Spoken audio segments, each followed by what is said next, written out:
네, 교회 여러분 안녕하십니까? 11월 6일 월요일 새벽 예배 시작하도록 하겠습니다. 오늘 함께 나눌 말씀은 이사야 42장 10절에서 11절까지 말씀이고요. 두 절 제가 먼저 봉독해 드리겠습니다. 항해하는 자들과 바다 가운데 만물과 섬들과 거기에 사는 사람들아, 여호와께 새 노래로 노래하며 땅끝에서부터 찬송하라. 광야와 거기에 있는 성읍들과 게달 사람이 사는 마을들은 소리를 높이라. 셀라의 주민들은 노래하며 산 꼭대기에서 즐거이 부르라. 아멘. 네, 오늘은 새 노래라는 제목으로 말씀 함께 상고하고자 합니다. 제가 주일 오전에도 말씀드렸던 것, 그리고 지난주에도 이사야 말씀 계속 나누면서 이제 말씀드렸던 것이 뭐냐면, 결국은 이사야서가 이제 이스라엘의 패망 그리고 포로기를 이제 이미 예측하면서 선포되었다는 사실이죠. 특별히 40장 이하에서는 이제 현격하게 포로기 이후에 어떤 배경에서 지금 계속해서 선포가 이제 진행되고 있는데, 오늘 이거 시입니다. 우리로 따지면 노래죠.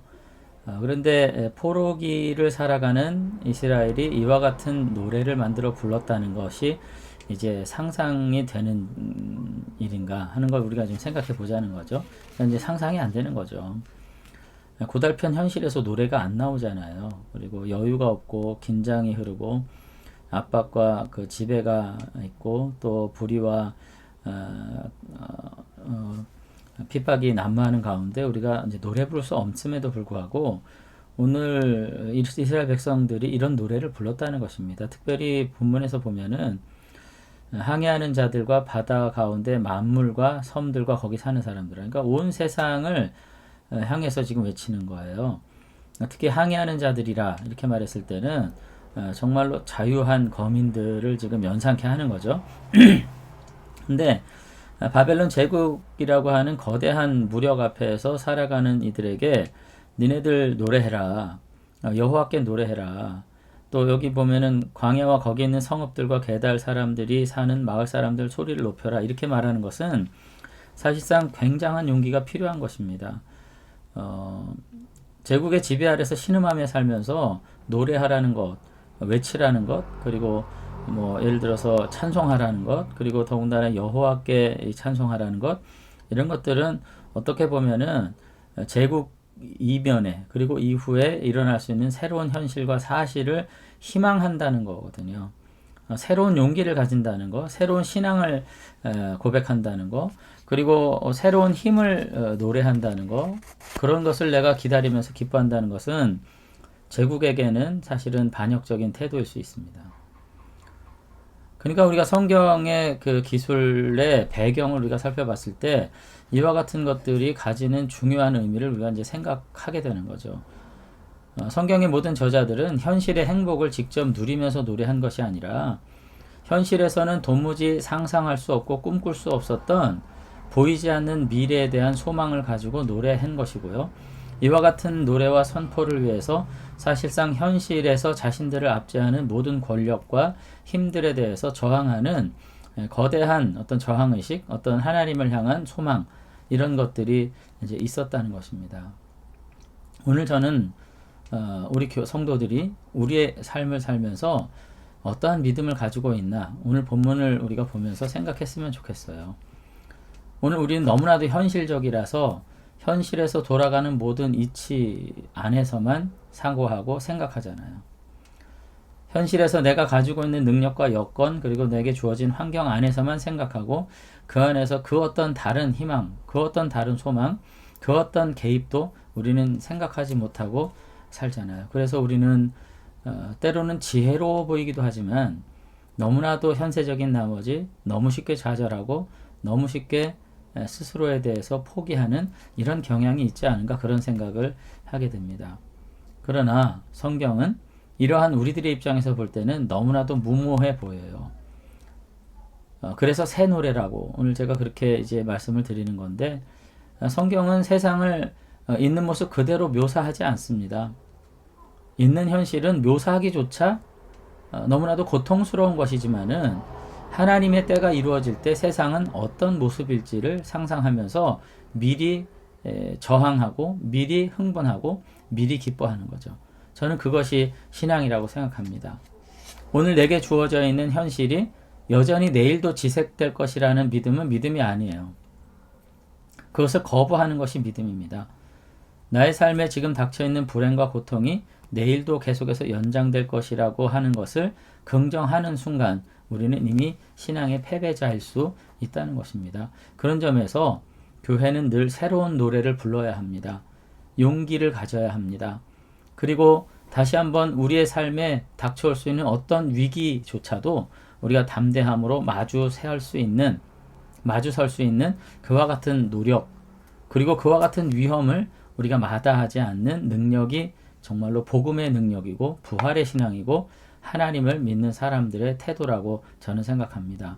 그렇게 교회된 우리가 세상을 향해서 하나님의 희망을 노래할 때, 그리고 이와 같은 어눌한 세상, 이와 같은 불의한 세상, 이와 같은 고통스러운 세상을 나는 긍정하지 않을 거라고 고백하고 하나님을 바라보게 될 때 그것은 믿음의 선포가 될 수 있을 것을 여러분들 믿으시게 되길 바랍니다.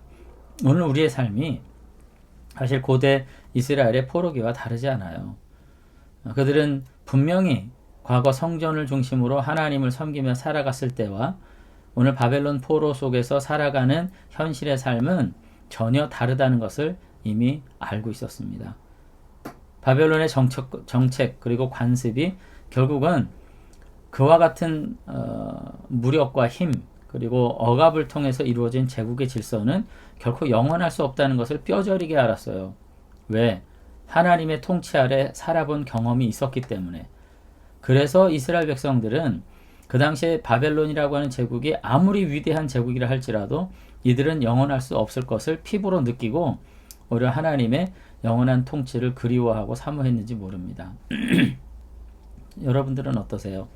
오늘 우리 시대, 우리가 살고 있는 삶의 질서가 영원할 것이라고 믿는 순간 우리는 사실 믿음의 가치를 잃어버리는 것일 수 있습니다. 오늘도 뭐 여전히 코로나가 이제 기세를 참 높이는 그런 시대를 사는데 이런 세상이 올 줄 생각이나 했겠어요. 오늘 아마도 이 코로나의 이 모든 바이러스가 진정이 되고 일상이 돌아온다 해도 우리가 맞이하는 일상은 이전에 알던 일상은 아닐 것입니다. 여러분, 우리의 삶이 영원히 이와 같이 존속할 것이라고 생각하는 것처럼 어리석은 것은 없어요. 유대인들이 하나님의 통치 아래에서 살아온 체험을 통해서 본 바벨론은 여전히 영원할 수 없었습니다. 모든 민족이 영원할 것이라고 생각하고 체념하고 그 통치 아래 굴복할 때, 그래서 유대인들은 새 노래를 부를 수 있었다는 거죠. 오늘 여러분, 변화하는 세상을 우리가 믿음의 눈으로 감지할 수 있는 저와 여러분들이 되시길 바랍니다. 이것이 영원하지 못할 것이라고 하는 믿음은 사실 우리를 좌절에 빠지는 믿음은 아니에요. 우리가 다시 한번 하나님의 백성으로서 다시 한번 우리의 믿음을 가지고 이 세상에 안주하지 않으려는 그와 같은 태도를 가지고 저항하고 아버지 하나님의 거룩한 질서를 이 땅에서 온전히 회복될 것을 믿으면서 다시 한번 새로운 소망 가운데 노래하게 될 때 오늘 우리는 진정한 하나님의 백성으로 오실 하나님의 거룩한 나라를 기쁨으로 맞이하게 될 수 있을 줄로 믿습니다. 그런 점에서 다시 한번 오늘 아침에 저와 여러분이 오늘 이사야 선지자의 글을 통해서 나타난 이스라엘의 노래 여러분들이 다시 한번 부를 수 있게 되길 바랍니다. 비록 현실이 어눌하고 답답하고 고통스럽고 한계점 속에 있다 할지라도 그것이 내일 나에게 다시 한번 반복적으로 도래하지 않을 것이라고 하는 새로운 믿음, 그리고 오늘 우리가 살아가는 삶의 질서들이 아무리 견고한 것 같다 할지라도 하나님의 나라는 반드시 회복되리라고 하는 믿음 가지고 우리가 저항하며 오실 하나님의 나라를 기쁨으로 노래할 수 있게 될 때 우리는 진정 하나님의 백성으로서 새로운 날들을 맞이하게 될 줄로 믿습니다. 그래서 우리의 기쁨이 바로 그 영원한 기쁨이 됐으면 좋겠어요.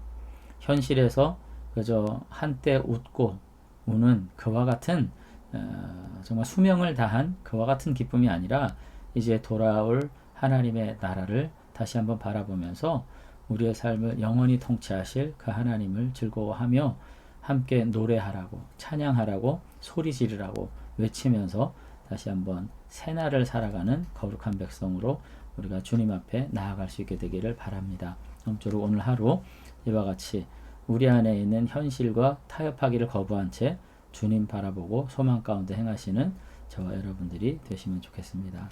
감사합니다. 하나님 아버지, 오늘 이사야 선지자의 글을 통해서 이스라엘의 부른 찬양의 의미가 무엇인지를 다시 한번 돌아보게 됩니다. 제국의 억압 가운데에서도 저들이 좌절하지 않고 소망을 가졌다는 것, 그것이 얼마나 위험한 일인지 모릅니다. 그러나 그들은 그와 같은 어려운 환경 속에서도 하나님의 통치와 하나님의 다스림을 소망하며 세상 앞에 소리질을 하고 주님을 찬양하라고 노래했던 것을 보게 됩니다. 오늘 우리의 삶의 현실이 여전히 어눌할지라도 다시 한번 아버지 하나님께서 우리에게 베푸실 소망을 다시 한번 바라보면서 우리가 기쁨으로 세상의 정적을 깨는 찬양과 외침으로 한날 시작할 수 있도록 은혜 베풀어 주시옵소서. 그래서 우리를 둘러싸고 있는 모든 어두움과 흑암의 권력 가운데에서 빛으로 오신 주님과 더불어 다시 한번 우리의 삶을 밝히 비춰내고 세상 앞에 하나님의 위대하심을 드러내는 천국의 백성으로 살아갈 수 있도록 은혜 베풀어 주시옵소서. 감사드리며 예수님 이름으로 기도드리옵나이다. 아멘. 네, 대림절 둘째 주를 시작하는 첫 번째 월요일입니다. 우리 모두 같이 오늘 말씀 안에서 우리 눈앞에 새로운 삶이 펼쳐질 수 있도록 믿음의 능력을 발휘하시는 한 날 살아가실 수 있게 되기를 주의 이름으로 축원합니다. 감사합니다.